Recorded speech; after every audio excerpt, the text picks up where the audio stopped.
Why not 175 ఈ నినాదం వైఎస్ఆర్ కాంగ్రెస్ పార్టీలో ముసలాన్ని సృష్టిస్తుందా? పార్టీలో జరిగిన పరిణామాలు గమనిస్తే అదే నిజమనిపిస్తుంది.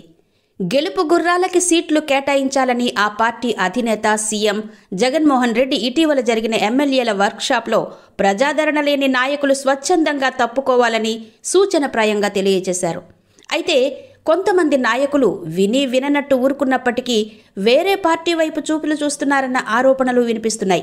ఈ విషయాన్ని పూర్తి స్థాయిలో గమనిస్తున్న తెలుగుదేశం పార్టీ ఈ అవకాశాన్ని వినియోగించుకోవాలని నిర్ణయానికి వచ్చినట్టు కనిపిస్తోంది. ఇందులో భాగంగానే తెలుగుదేశం పిలుస్తుంది రా అంటూ పార్టీ తలుపును తెరిచినట్టు విశ్వసనీయ వర్గాల ద్వారా తెలుస్తోంది. వైసీపీలో ప్రస్తుతం టికెట్ల మీద కసరత్తు జరుగుతోంది. ఎమ్మెల్యేల పనితీరు ఆధారంగానే టికెట్లు ఇవ్వాలని అధినేత జగన్ నిర్ణయించారు. టికెట్లు దక్కని వారికి పార్టీ అనేక విధాలుగా అవకాశాలు కల్పిస్తామని చెప్పుకొస్తున్నారు. అయితే ఈ విషయంపై సంతృప్తి చెందని కొంతమంది వైసీపీ నేతలు వేరే మార్గాలు వెతుక్కుంటున్నారన్న ప్రచారం జోరుగా సాగుతోంది. ఈ నేపథ్యంలోనే ప్రత్యర్థి పార్టీ టీడీపీ వైసీపీలో జరుగుతున్న పరిణామాలను తమకు అనుకూలంగా మార్చుకునేందుకు ప్రయత్నాలు ముమ్మరం చేసింది. వైసీపీ నుంచి టీడీపీలోకి వచ్చే నేతలను స్వాగతిస్తామని, అలాగే టీడీపీ నుంచి ఎవరైనా నేతలు బయటకు వెళ్లిపోతారంటే నిరభ్యంతరంగా వెళ్లిపోవచ్చునన్న సంకేతాలు టీడీపీ పార్టీ అధిష్టానం ఇస్తున్నట్టు తెలుస్తోంది.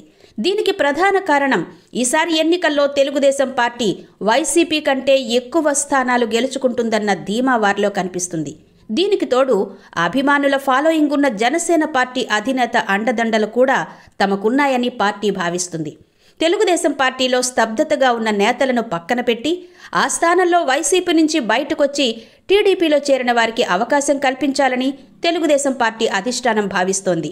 ప్రస్తుత టీడీపీ సిట్టింగ్లు 19 మందికి సీట్లు కేటాయించి మిత్రపక్షమైన జనసేనకు 30 వరకు సీట్లు ఇవ్వాలని ఆ పార్టీ భావిస్తుంది. ఒకవేళ బీజేపీ కూడా కలిస్తే వారికి కూడా 10 సీట్ల వరకు ఇవ్వాలని పార్టీ భావిస్తుంది. దీంతో వైసీపీలో అసంతృప్తితో ఉన్న నేతలు టీడీపీ వైపు చూస్తున్నారన్న వాదనలు కూడా వినిపిస్తున్నాయి. అయితే తను కష్టకాలంలో ఉన్న సమయంలో తెలుగుదేశం పార్టీకి వెన్నుదన్నుగా ఉన్న నేతలకు మాత్రం ఈసారి సీట్లు కేటాయింపు విషయంలో వెనకాడేది లేదని తెలుగుదేశం పార్టీ వర్గాలు చెప్పుకుంటున్నాయి. ఏది ఏమైనప్పటికీ వైఎస్ఆర్ కాంగ్రెస్ పార్టీలో వై నాట్ 175 అనే నినాదం ముసలాన్ని తెచ్చిపెట్టే అవకాశాలు ఎక్కువగా కనిపిస్తున్నాయి. మరి పార్టీల గెలుపు కోసం అధికార ప్రతిపక్ష పార్టీలు ఎటువంటి నిర్ణయాలు తీసుకుంటారు అన్నది మరికొద్ది రోజులు ఆగితే తేలనుంది.